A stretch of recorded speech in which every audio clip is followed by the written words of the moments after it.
Vía Pública. ¿Qué tal? ¿Cómo les va?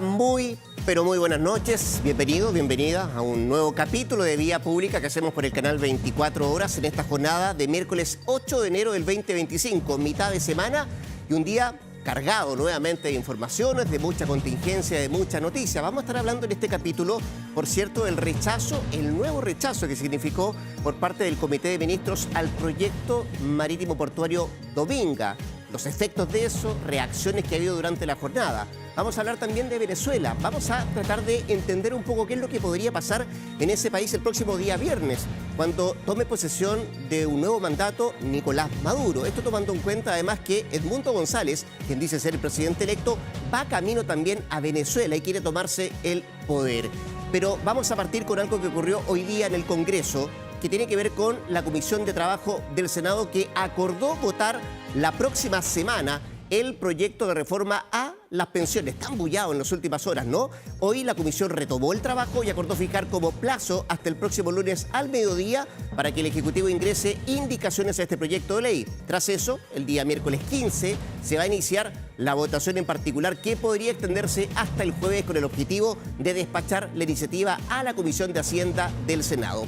Respecto al reajuste de la pensión garantizada universal, está la posibilidad de que esta aumente a 250.000 pesos. La ministra del Trabajo, Janet Jara, habló hoy día también a propósito de esta situación, valoró la sesión y en relación a las interpelaciones cruzadas entre el Ejecutivo y la oposición, aseguró que las negociaciones siempre son complejas. Fueron parte de las declaraciones que hizo hoy día la ministra del Trabajo, Janet Jara, que ha estado detrás de todas las conversaciones, todos los acuerdos y acercamientos que ha habido con la oposición y particularmente con quienes conforman esa Comisión del Trabajo del Senado para llegar a un acuerdo. Vamos a ver qué es lo que pasa entonces la próxima semana.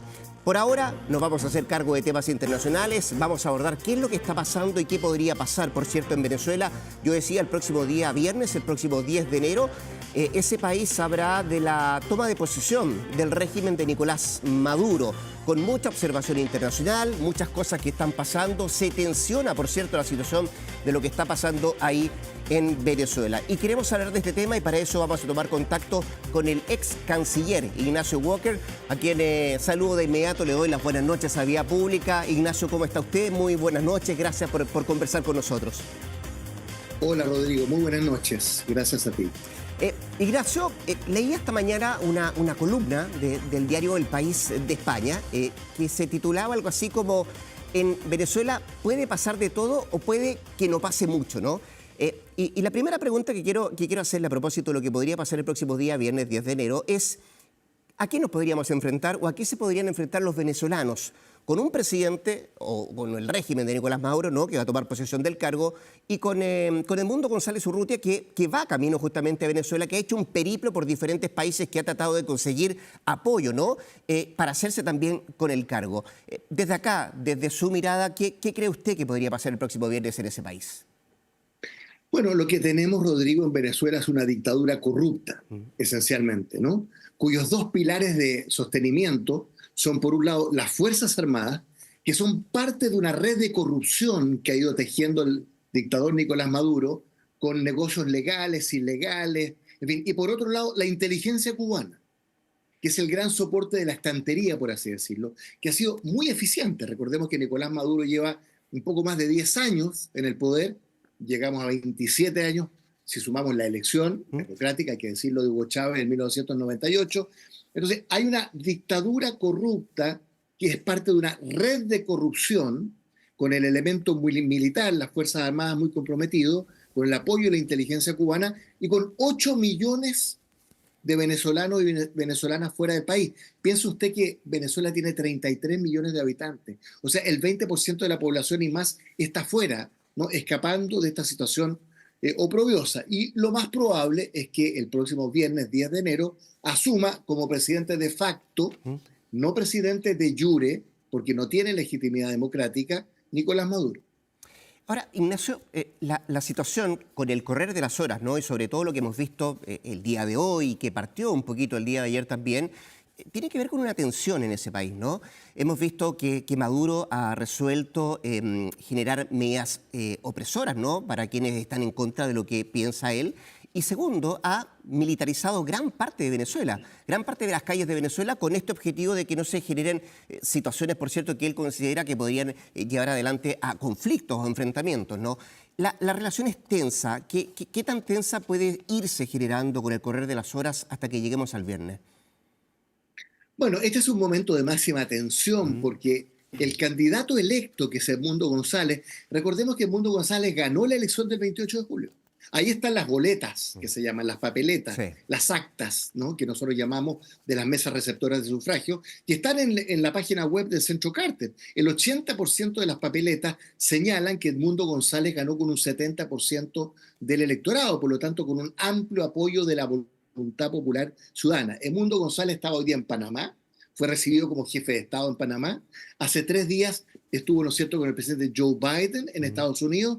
Antes estuvo en Argentina, en Uruguay. Es una persona que tiene una gran respetabilidad, una gran legitimidad democrática. Está el liderazgo evidente de María Corina Machado, que es una persona heroica, que ha luchado, ¿no es cierto?, junto con el pueblo. Recordemos que el pueblo venezolano decidió ir a esta elección del 28 de julio sin que no existiera ninguna sola garantía de ecuanimidad, violando el acuerdo de Barbados del 2023 que reunió a Venezuela, el régimen de Maduro, a Europa, a Estados Unidos, a la oposición. Nada de eso se cumplió. Se cayó el sistema a las 3 de la tarde el día 28 de julio. Por lo tanto, mire, esta no es una novedad en América Latina. Hoy día hay 3 dictaduras, Cuba, Venezuela, Nicaragua. Es muy probable que en ese acto vaya a haber representantes de Irán, de Rusia, de Nicaragua, de Cuba, de la Alianza Bolivariana, no mucho más. Y por lo tanto lo que hay que hacer es perseverar en la presión internacional, entendiendo que la presión interna es el elemento clave del punto de vista de la democratización del sistema. Ya quiero conversar para que hablemos un poquito más y ahondemos respecto a lo que significa fuera de Venezuela. Pero en la interna, Ignacio, hay algo bien importante que va a ocurrir el día de mañana. Básicamente se está convocando a una manifestación por parte de los seguidores de González y también de María Corina Machado. ¿Usted cree que lo que pueda ocurrir mañana respecto a esta manifestación, digo, de la cantidad de gente que pueda manifestarse por una parte, y segundo, la posibilidad de que se genere algún conflicto, algún enfrentamiento con las fuerzas, digo, que están en la calle, las fuerzas militares, ¿no?, que ha determinado Maduro, puede ser la antesala de lo que podríamos ver el viernes? ¿O usted descarta que se dé una situación de ese tipo? Mire, al final, Rodrigo, yo llevo 40 años estudiando transiciones a la democracia, en fin, al final las dictaduras, por incombustibles que aparezcan, Sí. son mucho más frágiles de lo que aparecen. Mire. Recuerde Europa del Este, 1989, ¿no? 12 países comunistas de Europa del Este, estados totalitarios de partido único que se desmoronaron casi de la noche a la mañana en 1989. Bueno, en Chile tuvimos, ¿no es cierto?, una dictadura de 17 años y fue la movilización social, política y electoral, más la presión externa, lo que fue creando las condiciones, en nuestro caso, para una transición pacífica. Entonces, ¿cómo se avanza de la dictadura a la democracia? Uno, guerra externa, ¿no? Japón, Alemania, después de la Segunda Guerra Mundial, Argentina, la guerra de las Malvinas, ¿no es cierto?, Grecia. Hay situaciones de guerra externa que producen un cambio de régimen político. O a través de esta movilización social, política, electoral, con distintas fórmulas de negociación, las transiciones son continuidad y cambio. No es simplemente desplome. Es muy difícil vislumbrar un desplome del régimen de Maduro porque tiene mucha fuerza militar, ¿no? Pero el pueblo venezolano ha demostrado, por ejemplo, la caída de Pérez Jiménez en el año 57, 58, que era una dictadura brutal, que hubo una gran concertación de fuerzas políticas, ADECOS, en fin, COPEI, demócratas cristianos, socialdemócratas. Bueno, aquí hay un liderazgo, María Corina Machado, hay un candidato electo, Edmundo González, hay una presión internacional, Estados Unidos, Europa, América Latina, muy potente. Entonces, mañana hay un llamado a una movilización de la oposición, pero también un llamado a la movilización de las fuerzas del gobierno. ¿Qué tipo de choques se pueden dar? Ayer fue secuestrado el yerno, ¿no es cierto?, de Edmundo González. María Corina Machado denunció que desde ayer hay vigilancia respecto de la casa de su madre. Esto es lo que estamos viviendo. Sí. Por lo tanto, yo quiero resaltar, Rodrigo, la coherencia que ha tenido el gobierno del presidente Boric en lo que se refiere a Venezuela. Yo soy una persona de oposición, Sí. pero yo tengo que reconocer que Chile ha tenido una actitud muy coherente en materia de democracia y derechos humanos. Ya El quiero ir presidente a Boric, eso. la Cancillería, etcétera. Sí, ya quiero ir a eso, Ignacio, porque claro, hay unas determinaciones que ha adoptado, ¿no? Las últimas horas el gobierno del presidente Gabriel Boric. Pero antes, usted hacía historia, ¿no? De lo frágil que pueden ser algunas dictaduras y particularmente me contaba la historia de lo que ha hecho o lo que ha pasado en Venezuela particularmente.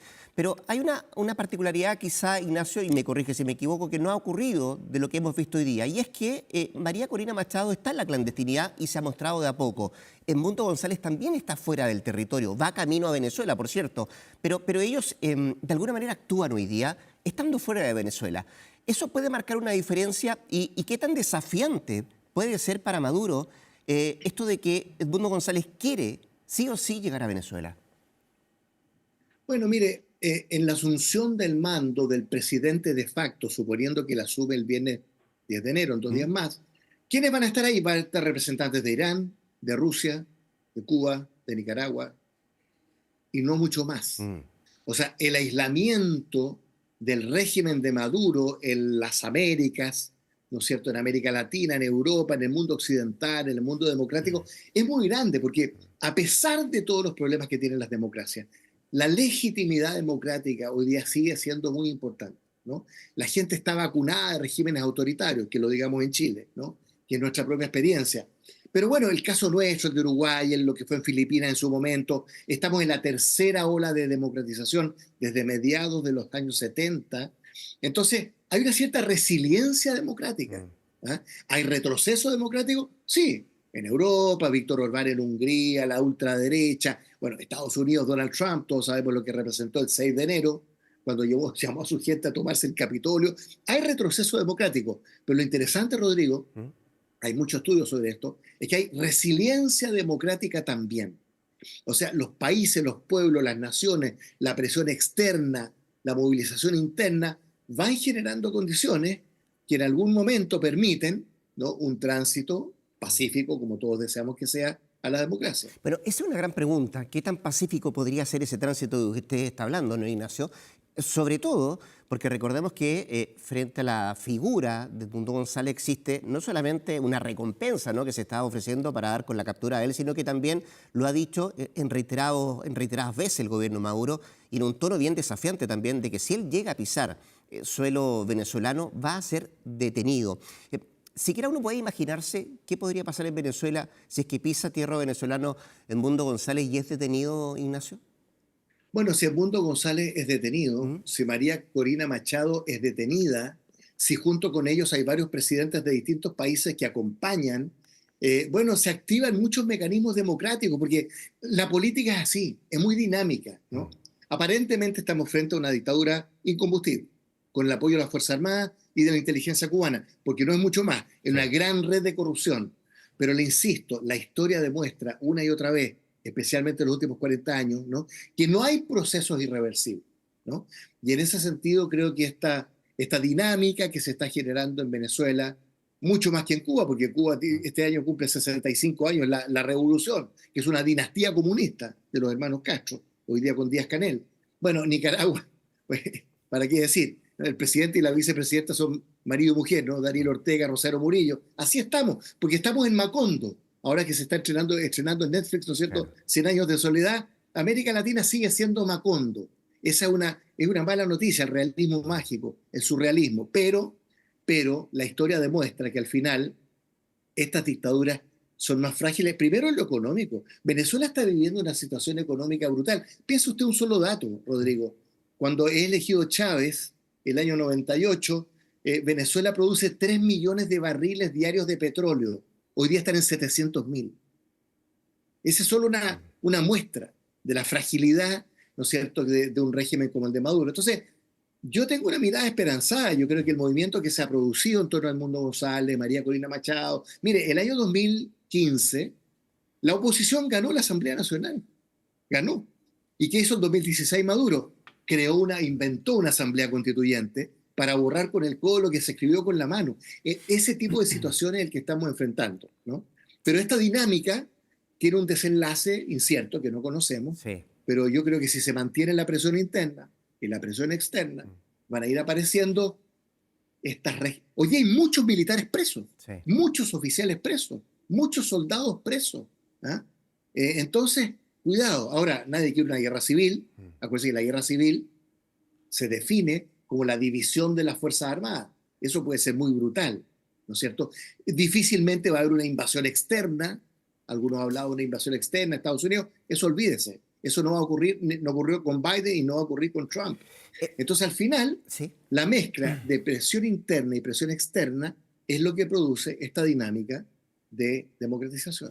Ignacio, fue a propósito de lo que estamos hablando, de lo interno y lo externo de Venezuela, no quiero quedarme un ratito con lo externo.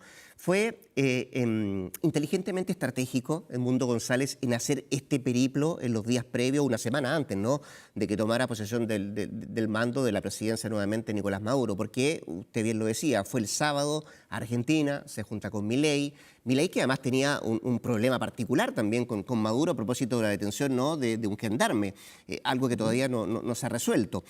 Después al día siguiente va y viaja a Uruguay, se junta con la calle Po, después están los Estados Unidos, usted decía, claro, la reunión que tuvo también con Biden, República Dominicana, Panamá, o sea, fue aglutinando, ¿no?, apoyo de Edmundo González antes de lo que pase el día 10. Y hoy día que supimos que Petro, por ejemplo, no va a estar presente tampoco en la asunción de Maduro. Esa estrategia que hizo Edmundo González fue inteligentemente desde el punto de vista político, desde el punto de vista diplomático, de aunar esta observación internacional respecto a lo que pueda pasar con Maduro y lo que usted decía también, irlo aislando al régimen de Maduro. Bueno, usted ha hecho un muy buen resumen, Rodrigo. Efectivamente, en la víspera de este cambio de mando, de este traspaso de mando, entre comillas, ¿no es cierto? Edmundo González, con toda su gente, mire, ¿qué es lo que se ha producido en Venezuela? Por fin, la unidad de la oposición. ¿Ah? Le voy a contar una anécdota. Yo cuando era canciller con el presidente Lagos, fuimos en visita oficial con Hugo Chávez en 2005, en fin, una muy exitosa visita, relaciones bilaterales, y el presidente Lagos pidió incluir en el programa una reunión con los partidos de oposición, que es lo que se hace en las visitas de jefes de Estado en democracia. Bueno, tomamos desayuno en un hotel con 24 líderes de 12 partidos políticos, que era la primera vez que se reunían en 7 años, desde que Chávez había sido electo el año 98. O sea, la oposición ha estado muy dividida en Venezuela durante 27 años, hasta este momento. Sí, es cierto. ¿No? Hasta el 28 de julio, la elección, Edmundo González, el catalizador, por lo tanto, creo que él está contribuyendo a crear un ambiente de forma muy inteligente, muy estratégica. Bueno, vamos a ver lo que ocurre. Él no va a asumir presidente de la República de pasado mañana, pero la dinámica que se genera puede ser muy virtuosa. Ignacio, usted lo mencionó delante de la pasada, ¿no?, lo que significó la decisión que toma el gobierno del presidente Gabriel Boric, ¿no?, de terminar o poner fin a la estadía, a la permanencia del embajador de Chile en Venezuela, de Jaime Gazmuri, ¿no? ¿Fue una buena decisión la del presidente? Y le pregunto además porque muchos especularon, bueno, no fue baladí la fecha, ¿no? O no fue el momento que se pensó bastante, fue un momento especial que elige el presidente para decir vamos a retirar al embajador de Venezuela. Bueno, es curioso, Rodrigo, porque hasta hace un mes y medio, la crítica era al revés. ¿Por qué sigue siendo embajador Jaime Gazmuri? Claro. Bueno, entonces, ¿en qué quedamos, no? Críticas porque boga y porque no boga. Yo creo que es una decisión correcta, ¿no? Recordemos la historia. En agosto, el régimen de Maduro unilateralmente rompe relaciones diplomáticas con Chile. Chile nunca ha roto relaciones diplomáticas con Venezuela, como la aclaró la ministra del Interior, Carolina Toá, anteayer. Y entonces, en agosto, retira al embajador de Chile, de Venezuela en Chile, le da 72 horas a Jaime Gazmuri para retirarse del país, ni siquiera lo reciben al nivel que corresponde.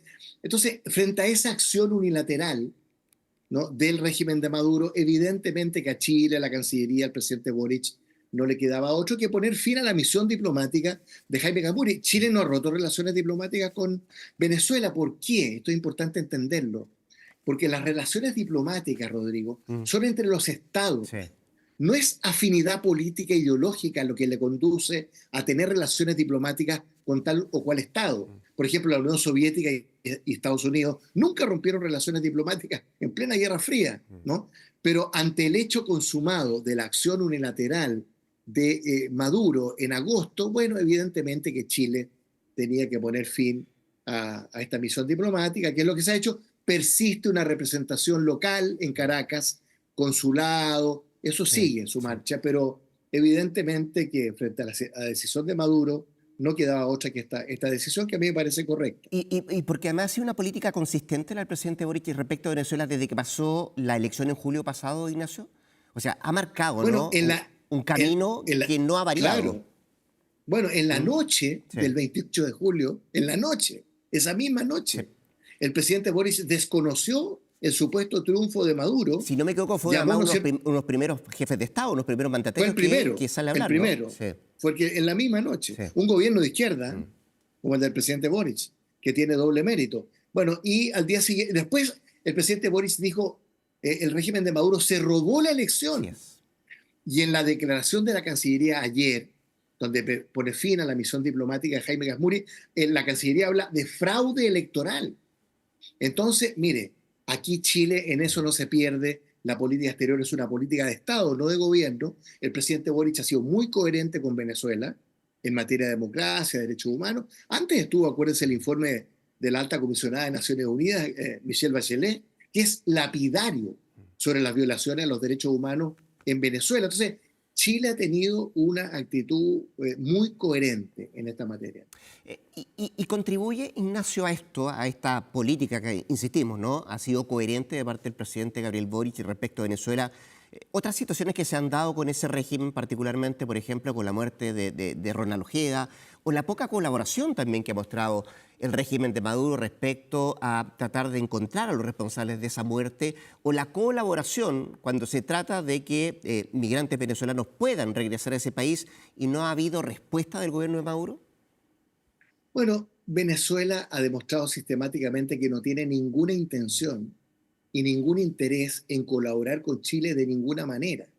O sea, acuérdense que cuando se va el embajador de Venezuela en Chile, hizo una escueta declaración ante la Sí, prensa, muere el fascismo.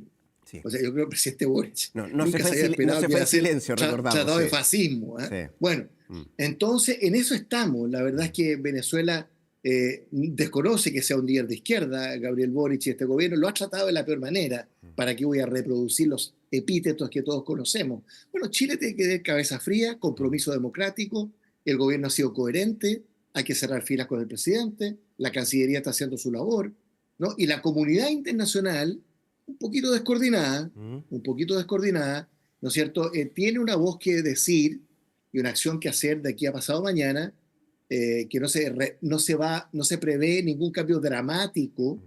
de aquí a pasado mañana, pero las dinámicas que desatan este tipo de acciones siempre son muy interesantes y con resultados muy imprevistos. Bueno, y todos seguiremos abogando, Mm. ¿no es cierto?, por la democracia en Venezuela.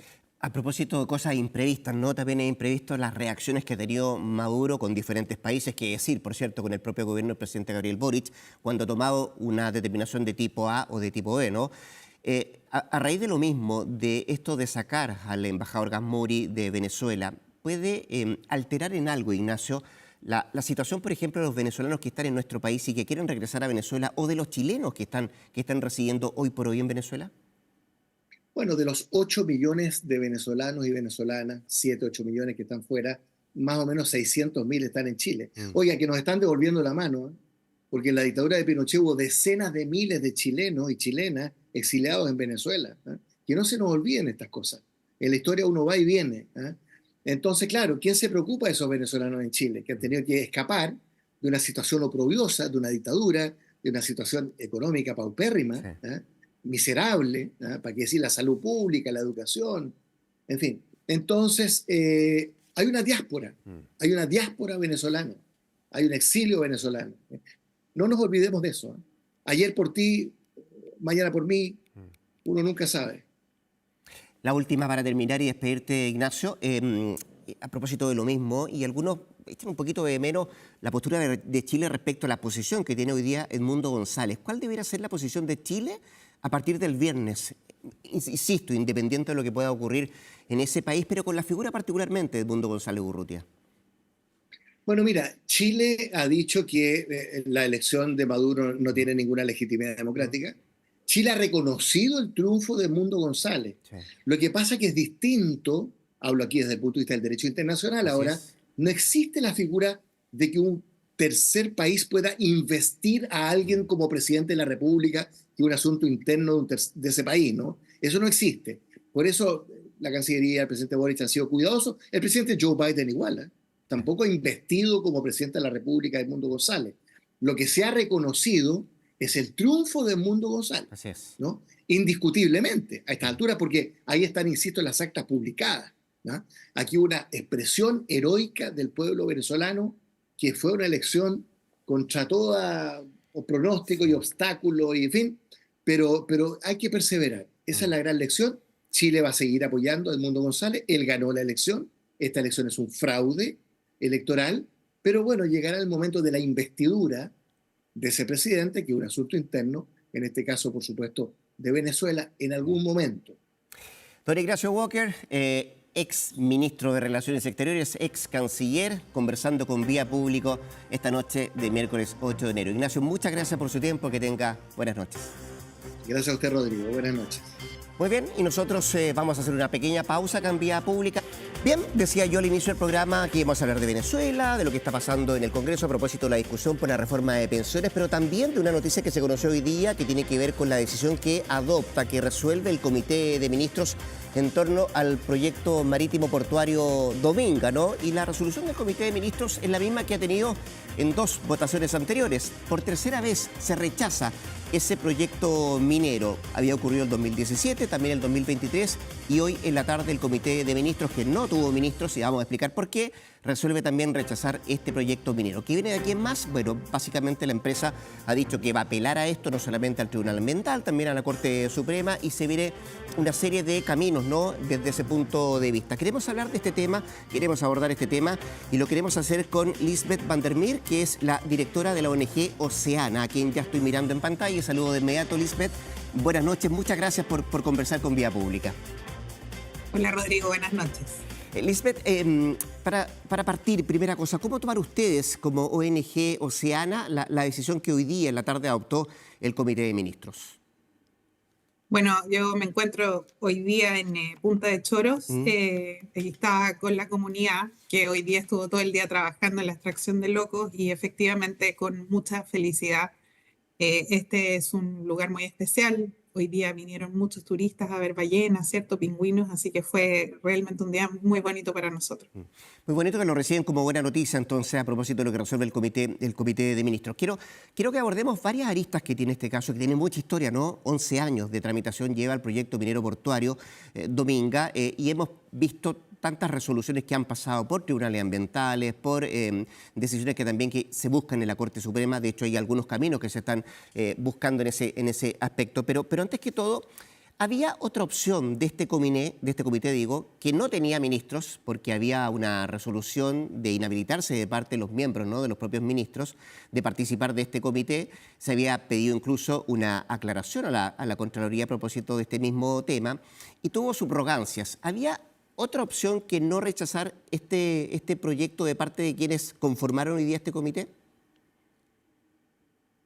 Bueno, yo creo que cada vez que se junta el comité de ministros hay una evaluación de los aspectos técnicos, ¿cierto? Y cada vez que se han juntado, esta evaluación arroja un rechazo. Hay que recordar que los últimos 2 ministros de Medio Ambiente, ¿cierto?, que han evaluado este proyecto han sido científicos. El ministro Marcelo Mena, que era el ministro de Medio Ambiente en el gobierno de Michelle Bachelet, sí, y la ministra Maysa Rojas, ¿cierto? Entonces aquí claramente también hay una evaluación científica que se ha hecho muy profunda que ha surgido en los años. Yo creo que, dado que era el mismo proyecto que se rechazó por los ministros, no quedaba otra que rechazarlo nuevamente.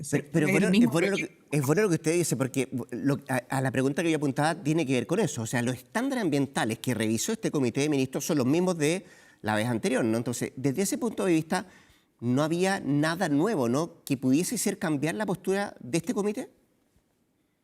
Era imposible porque es verdad que era el mismo proyecto, con la misma evaluación, con los mismos datos, no habían antecedentes nuevos y por ende es el mismo proyecto, los mismos impactos, las mismas deficiencias. Y esas deficiencias no han sido subsanadas en el tiempo. Entonces es efectivamente el mismo proyecto. Claro, porque algunos pensaron, bueno, como era una subrogancia, era como el subalterno decidiendo algo que ya había resuelto la jefatura, era muy poco probable encontrarse con una respuesta diferente, ¿no?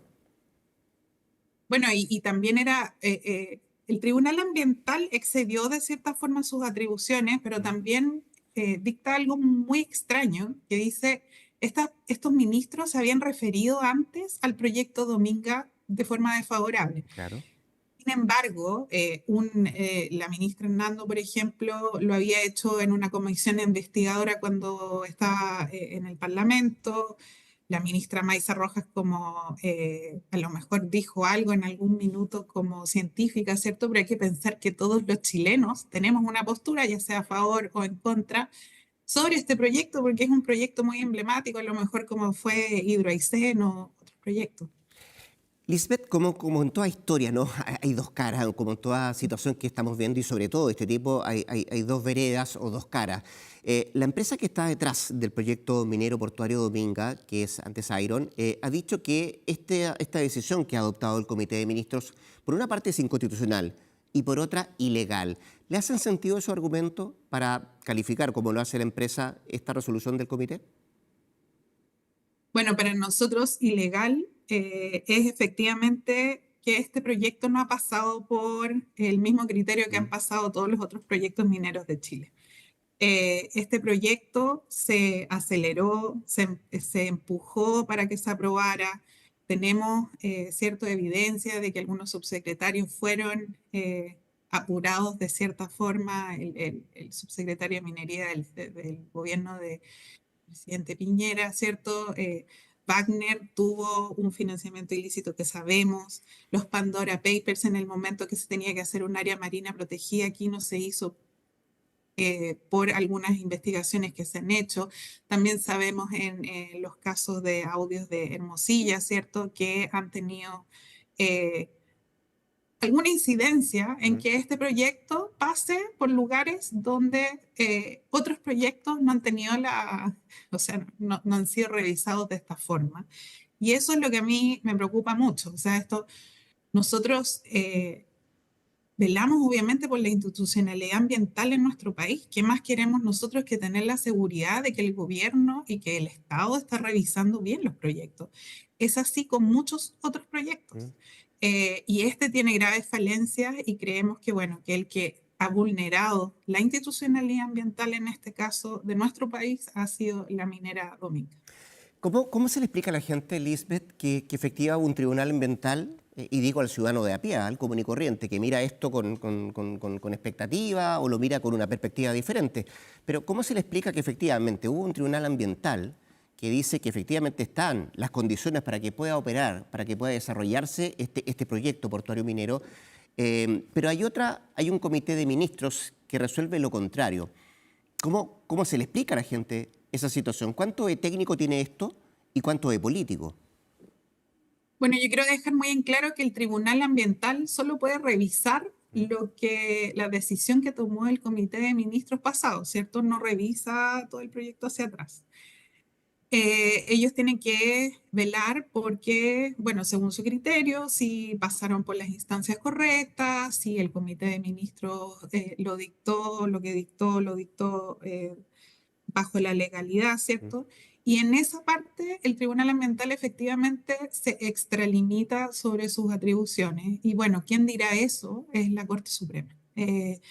Aquí, obviamente, todos íbamos a recurrir igual a la Corte Suprema, Sí. ya sea antes Iron, porque si era rechazado, si era aprobado, igual íbamos a ir a la Corte Suprema. Es la forma legal como opera nuestro país, ¿cierto? Entonces, O sea, yo me quiere creo. decir que esto no se iba a detener acá con la resolución del Comité de Ministros, por ningún motivo, ¿no? No, en ningún caso. Y Mm. eso también yo quiero dejar súper claro que es súper desgastante para las comunidades, ¿cierto? Ya sean los que están a favor o en contra, seguir en esto. O sea, la Corte Suprema en su momento también pudo haber zanjado este problema, no lo hizo y creo que ha sido también muy importante, y esto lo voy a decir, porque todos los proyectos en Chile son, el 85, 90% de los proyectos en Chile han sido aprobados. Este año El año pasado, el 2024, un 25% más de proyectos fueron aprobados. En Chile no se rechazan proyectos. Si tú piensas, ¿qué proyecto ha sido rechazado en su totalidad por un sistema legal? Ninguno. ¿Ustedes como Entonces, lo Seana que se trata, Lisbeth, solo una duda, ¿ustedes como Seana se han opuesto a otros proyectos mineros en la costa de Chile? nunca. Nunca. Solo la CAP, ¿cierto? Que ¿Mm? fue el proyecto minero que está en el mismo lugar que Dominga, digamos, que es Y- un megapuerto que afecta el archipiélago de Humboldt. Nosotros hemos estudiado esta zona, ¿Sí? ¿cierto? Y hemos estudiado, bueno, nosotros trabajamos en Juan Fernández, en Sí. Tortel, en Pisagua, en muchas otras partes, y efectivamente nunca hemos tenido esta clase de intervención también, porque si tú te acuerdas, antes estaba Barrancones, que Claro. ahí fue donde empezó el conflicto. Entonces, nosotros el miedo que tenemos es la industrialización de esta zona, que se haga una zona de sacrificio, un lugar que es muy importante para la ciencia, ¿cierto? Menos mal que aquí había mucha ciencia. Yo creo que hay muy pocas partes del país que tienen esta cantidad de ciencia y es porque hay una universidad muy cerca acá, que es la Universidad Católica del Norte, y también mucha ciencia que viene de forma internacional a estudiar las ballenas, los pingüinos y estos procesos de surgencia que existen acá, y por eso la pesca es tan abundante acá y es la zona más productiva de la cuarta región, ¿cierto? Entonces, eh, aquí se interfiere esto, un lugar que es sumamente importante para la ciencia, para la biodiversidad y la cantidad de proyectos que quieren instalarse en este lugar. No así en el resto de el país. Se han instalado muchos otros proyectos que nosotros hemos evaluado, pero han pasado bien por la evaluación ambiental. O sea, yo no me puedo oponer a algo que está bien hecho, porque Ya, no va a es que pasar. a eso quiero llegar, porque me dices tú que como Seana no se han opuesto a otros proyectos, ¿no?, en la costa de Chile, y que más allá del lugar donde se va a emplazar o se va a emplazar, porque estoy hablando en potencial también, lo que pudiese ser con Dominga ahí en la cuarta región, más allá del lugar y las características que me estás descifrando, esto tiene que ver con otra cosa. ¿Qué los lleva a ustedes justamente a oponerse a este proyecto? Tiene que ver con cómo se presentaron desde el punto de vista ambiental las características para que esto se aprobara. ¿Faltó pulcritud, crees tú?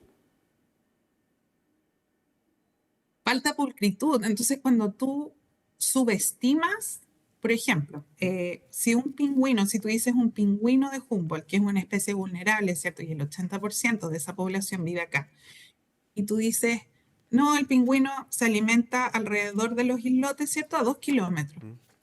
Entonces, mi área de influencia del proyecto no va a afectar a los pingüinos, sabiendo que la ciencia dice que los pingüinos se alimentan a 30 kilómetros. Entonces, tú dices, pero ¿cómo puede ser que se haya omitido esta cantidad de ciencia? Porque cuando un proyecto se presenta, y esto lo digo a lo largo de toda la costa de Chile, y hay estos datos científicos, los proyectos se les da, se llama término temprano del proyecto. O sea, le dicen, ¿sabe qué? Usted no me está presentando bien la información, hágalo de nuevo. Yo siempre he dicho que si el proyecto Dominga creyera que efectivamente puede pasar por la legislación actual que tenemos hoy día, lo habrían vuelto a presentar. No lo han hecho porque saben que es imposible que con la ciencia que hay, este proyecto pueda ser admitido en esta zona, que es sumamente vulnerable y de verdad no hay otra en Chile. Entonces, si se afecta, no hay ningún científico acá que ha dicho, ¿sabéis que los impactos que tiene esta minera efectivamente podrían ser mitigados? Porque sí se han hecho en otras partes, en plantas desaladoras en otras partes, ¿cierto? En donde esa zona efectivamente uno podría de cierta forma mitigar algunos impactos. Aquí no hay forma de mitigar los impactos para que la pérdida de biodiversidad sea netamente cero.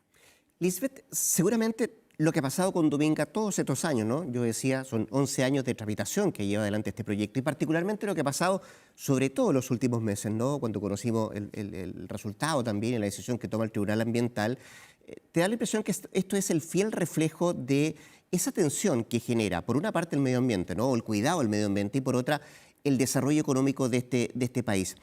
A juicio de Oceana, lo tuyo en particular, ¿no? Estoy conversando contigo y particularmente tu conocimiento que tienes de este tipo de situaciones y particularmente que tiene que ver con el medio ambiente. ¿Cuál es la moraleja para esa tensión que se genera entre el cuidado del medio ambiente y el desarrollo económico de este país?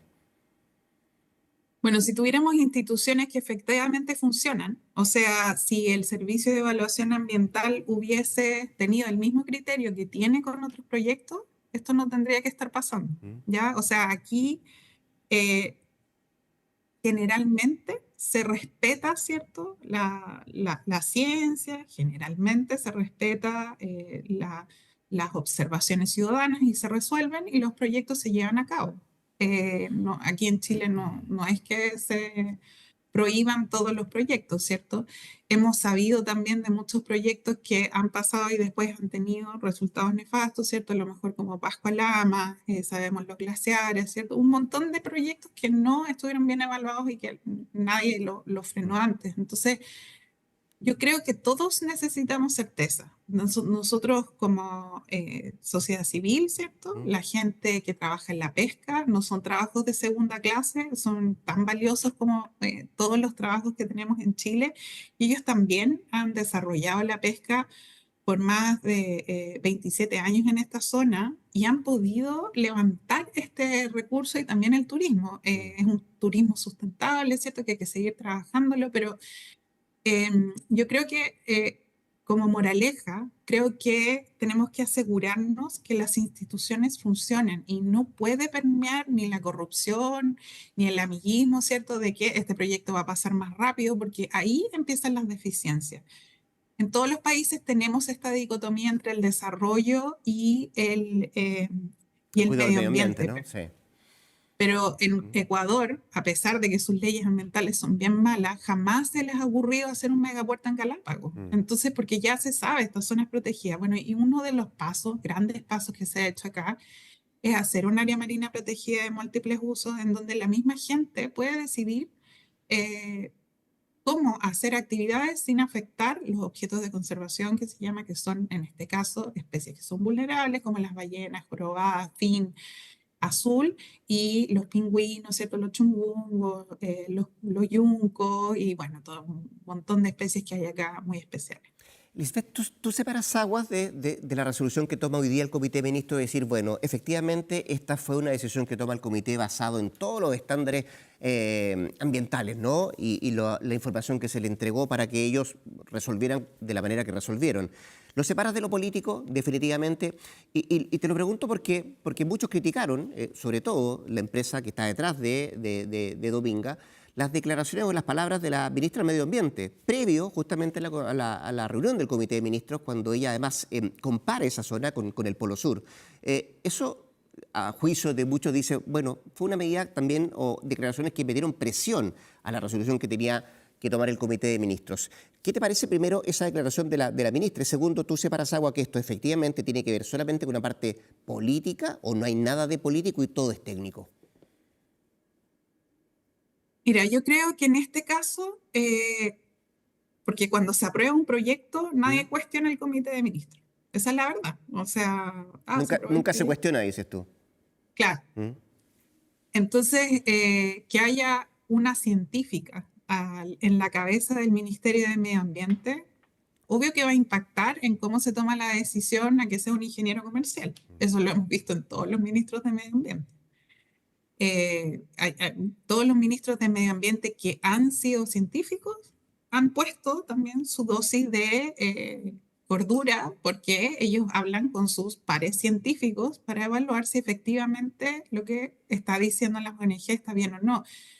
Una ministra que tiene ese nivel de conocimiento no va a tomar una minuta que le dé una ONG y lo va a creer. Eso no es así. O sea, una científica efectivamente va a evaluar técnicamente, le va a pedir a su equipo, ¿cierto?, que evalúe esto. Entonces, yo creo que este ente político que representa el Comité de Ministros ha sido bueno para los pocos proyectos que se han podido rechazar.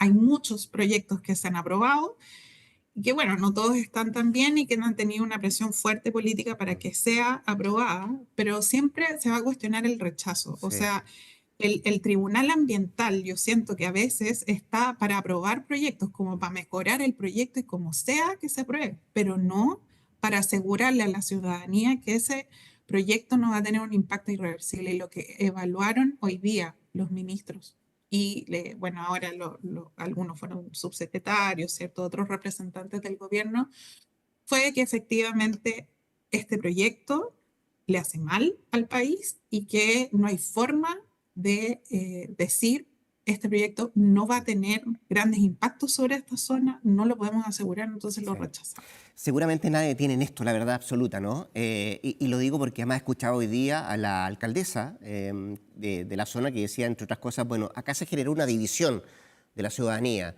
entre quienes estaban a favor de esto y quienes estaban en contra. Y eso generó un quiebre, decía yo, lo más lamentable de lo que ha pasado a propósito del caso Dominga. Lisbeth van der Ver, directora de Oceana, muchas gracias por conversar con Vía Pública esta noche. Que estés muy bien, ¿eh? Gracias, buenas noches. Nosotros, en Vía Pública, a esta hora, nos vamos a una pausa. Nos queda todavía mucho más que revisar. Vamos y venimos.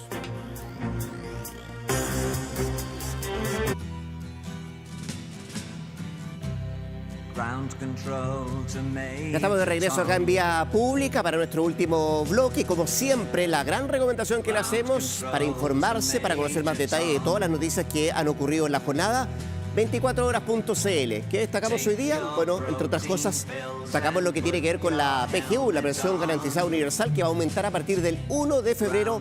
Y usted puede conocer ahí en 24horas.cl el nuevo monto de la Pensión Garantizada Universal.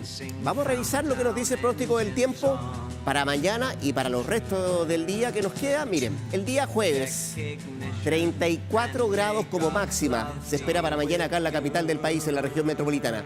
El viernes, apróntese, 36 como máxima. Sábado, 34, ya el domingo y lunes baja la temperatura acá en la capital del país. 30 grados para domingo, 30 grados para el lunes se esperan, de acuerdo al pronóstico de la Dirección Meteorológica de Chile. Y un día como hoy, en 1947, nació en Londres David Robert Jones, conocido mundialmente como David Bowie, también conocido como el Camaleón. Visionario y vanguardista, el artista redefinió la música, el estilo y también la cultura pop a lo largo de su prolífica carrera. A lo largo de 5 décadas, Bowie lanzó nada más y nada menos que 25 álbumes de estudio, vendió más de 136 millones de discos, consolidándose como una de las figuras más influyentes de todos los tiempos. Bowie alcanzó la notoriedad en 1969 por Space Oddity, un sencillo que llegó al top 5 en el Reino Unido. Sin embargo, su consagración llegó en 1972, en plena era del glam rock, cuando adoptó su alter ego Ziggy Stardust. Bowie falleció en enero del año 2016 tras una batalla contra el cáncer, dejando un vacío inmenso en la música y, por cierto, también en el arte. Particularmente lo lloraron mucho los británicos. Con la música de Bowie despedimos este capítulo de día miércoles de Vía Pública. Le deseamos que descanse y que, por cierto, tenga unas buenas noches.